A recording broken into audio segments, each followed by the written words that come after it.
Now let us see the problem of the loop in terms of energy considerations. So initially we have discussed this problem. So this was our loop and this was P, Q, R, S, and this length was fixed L, and this length was X, and it was changing. It was changing with time as this rod was moving inside.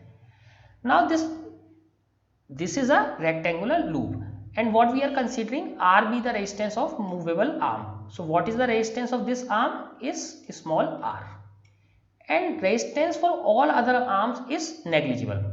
We assume that remaining arms have negligible resistance comparison to R. So let us say what is the resistance of remaining arm is very less. Let us say this R is very big in the resistance of, in comparison of resistance of this complete loop, remaining loop. So we can neglect this. Okay, so this is our simplification. This is a thick rod and the resistance of this material is very less, and the resistance of this, the resistance of this arm is very high, and resistance of this remaining loop is very low. Remaining resistance of this remaining loop is very low. This R is much higher. So if even if this is moving, so total resistance of the loop will remain same, because now area is less. Since R is smaller, so this will not make the change of the resistance of the loop. Resistance of the loop will always remain smaller. So that is the simplification. What is simplification? What is the resistance of this moving arm? That is only responsible, that is so high that the total resistance of the loop will remain constant as the arm moves inside. Again, so this, thus the overall resistance of the rectangular loop is R, and this does not change. Why? Because total resistance or most of the resistance is only because of this arm, and this resistance is so small that even if it is changing, we are ignoring that. Now what is the I current in the loop? Current is simply epsilon upon R, and epsilon we have seen BLV. So how did we calculate epsilon? Epsilon is equal to minus d phi b by dt. Okay, and this was the velocity v. So since the area was changing, this was x, this was L, and magnetic field was B. So what we have, this B was constant, L was constant, and dx by dt, this becomes V. So BLV or BVL. So BLV, I is equal to BLV upon R, because epsilon upon R is I. So we have reached up to this point where we have got the current. Now this current, on account of the presence of magnetic field, there will be a force on arm PQ. Now remember Lenz's law.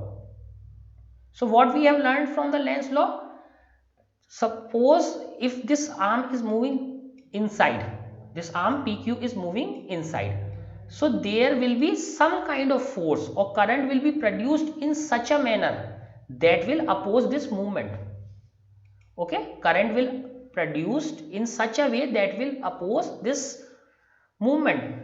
So how the current will be induced? Suppose this arm is moving inside, so area is reducing, so it will not want this area to be reduced, so there will be a force outside this, a force outside this force is also consistent with Lorentz force. But let us see, suppose inside there is magnetic field. Okay, since the area is reducing,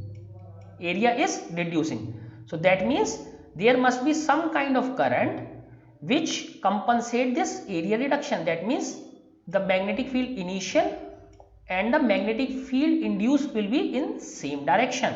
How this magnetic field will be in the same direction? If the current is in clockwise direction. So current is in clockwise direction. So this is the direction of the current. This is the direction of the current. And what is the magnetic field direction? Magnetic field direction is this. So current is in minus z direction, magnetic field is in positive y direction. Okay, now let us see. So what is the force? Force will be IL cross B. We have seen this. Force is IL cross B. This we have learned earlier. IL cross B. So current and length are in same direction. So what is the direction? So let us see the direction of this force. What is the direction of this force? So let us first write the magnitude BIL. So this is the magnitude. What is the direction?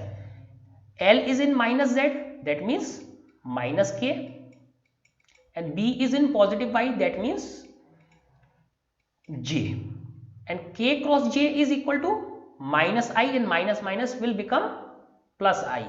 So BIL into I, that means force will be on positive side, positive x side. Again we got the same thing in both the conditions. So from Lenz's law, the current will be such that which opposes this movement, or the cause that is producing. What is the cause here? Cause is the movement of this rod that will oppose. Here also using this formula, Lorentz law, this is Lorentz law. So we have seen from the Lorentz law that it is again same thing. So arm will try not to move. So on itself arm will not try to move inside. Okay, so both are consistent. So what is force? F is equal to ILB. Let us put the value of B.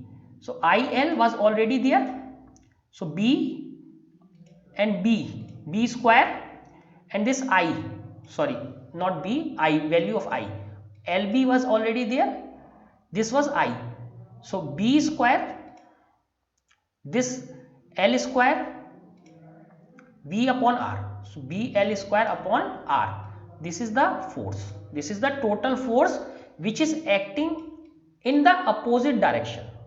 This force is acting in the opposite direction so that rod will not move. So what we did, we simply put the value of I. So simply multiply I LB into this. So B square L square V upon R. So this is the total force that we got. Here we have used this equation. Note that this force arises due to drift velocity of charges responsible for the current along the rod and consistent with the Lorentz force. So that we have already seen that this is because of Lorentz force. Alternatively, the arm PQ is pushed. So what we are doing? So definitely there is some force on arm which does not want it go inside. It reduces the area, so there is a force, but we still are pushing this arm here. So that means we are pushing with more force. That means we are working on this. So let us see some of the formulae. So since we are pushing here, so we are doing some work, and work is equal to F into D. Force into distance, that we know. And what is power? Work done per unit time per second is equal to called power. So let us do this. So W upon T is equal to P, and when we differentiate this, so dW upon dt. So since this force is constant, this force, let us say this force is constant, so what we get, this power equal to this F and d of d, or we say, let us write this x. So d upon dx upon dt. So what we get, power is equal to Fv. So work is equal to force into distance, power is equal to work done per unit time. So let us differentiate this thing. So dw upon dt is equal to power is equal to F dx upon dt. So power is equal to Fv. So here we get power is equal to Fv. So force B square L square V upon R, V again. So B square L square V square upon R. This is the power. But which kind of power? This is the mechanical power. This power is the mechanical power, because we are pushing with mechanical energy. Some kind of mechanical energy is pushing this loop inside. So this agent is mechanical power.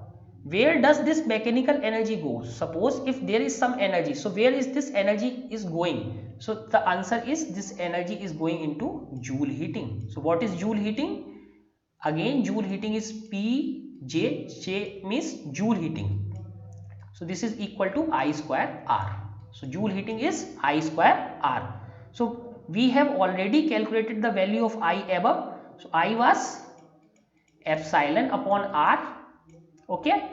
So this was BLV upon R. Now let us put the value here. So I square R. So this I is equal to BLV upon R square. So BLV upon R square and 1 R here. So B square, L square, V square, R square and 1 R here. So what we get here? If you compare this formula, BL square V square and B square L square upon V square, both are same. Both are same. So what we are putting in mechanical energy is converting into Joule heating. Joule heating. Thus the mechanical energy which was needed to move arm PQ is converted into electrical energy or Joule energy, Joule heating. Electrical energy or Joule heating is same thing. And then to thermal energy. There is an interesting relationship between charge flow through the circuit and change in magnetic flux. Let us see what is that. From Faraday's law, we have this epsilon is equal to del phi b upon del t, that we know, and epsilon is equal to IR because I was epsilon upon R. And what is the value of I? I is simply dq upon dt, delta q upon delta t or dq by dt into R. So now let us compare. So T is T gone. So this delta phi b is equal to delta QR, delta QR. Let us take R here just downwards. So delta Q is equal to phi b upon R. Delta Q is equal to delta phi b upon R. So up to this point we have completed.